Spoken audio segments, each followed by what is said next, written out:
আচার্য চাণক্যের মতে এই 6 গুণ থাকা মেয়েকে স্ত্রী হিসাবে পেলে আপনি ভাগ্যবান, এটা কেউ আটকাতে পারবে না।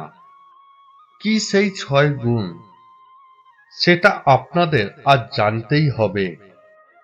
ভিডিওটি ইনফরমেটিভ হতে চলেছে, তাই ভিডিওটি স্কিপ না করে পুরোটা দেখার অনুরোধ রইল।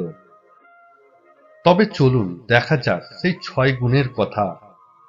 এক, একজন ধৈর্যশীল নারী। তাদের জীবনে যত কষ্টই হোক না কেন, যে নারীরা যে কোনো পরিস্থিতিতে ধৈর্য ধরেন তার জীবনে কখনো ব্যর্থ হয় না। যে পুরুষ একজন ধৈর্যশীল এবং ধৈর্যশীল মহিলাকে বিয়ে করেন তিনি সর্বদা সাফল্য পান। দুই, সাহসী মহিলা। চাণক্য নীতিতে যেমন উল্লেখ করা হয়েছে, মহিলাদের মধ্যে এমন কিছু গুণ রয়েছে যা পুরুষদের কাছে বিশেষভাবে আকর্ষণীয়। চাণক্যের মতে নারীরা পুরুষের চেয়ে বেশি সাহসী। নারীদের সাহস থাকলে ঘরের মানুষ অনেক কষ্ট কাটিয়ে উঠবে। তিন, যিনি ধর্ম পালন করেন।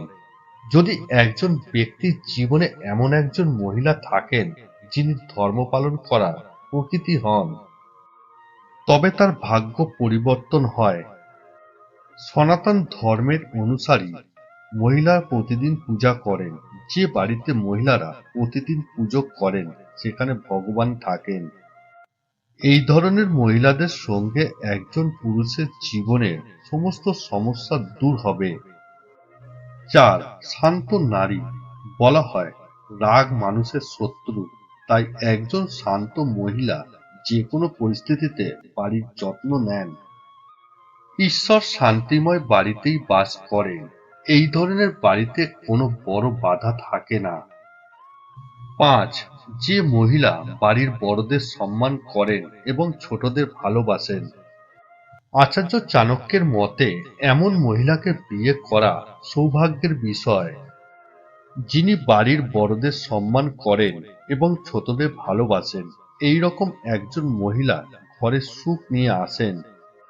এই বৈশিষ্ট্য সহ একজন মহিলা যে কোনো সমস্যার সমাধান করতে পারেন। ছয়, যে মহিলা মিষ্টি কথা বলেন। যে মহিলা মিষ্টি কথা বলেন তিনি যে কোনো পুরুষের জন্য সৌভাগ্য নিয়ে আসেন। চাণক্য বলেছেন যে এই ধরনের মহিলারা তাদের বাড়ির পরিবেশ সবসময় আনন্দদায়ক রাখেন এবং সবাইকে খুশি রাখেন।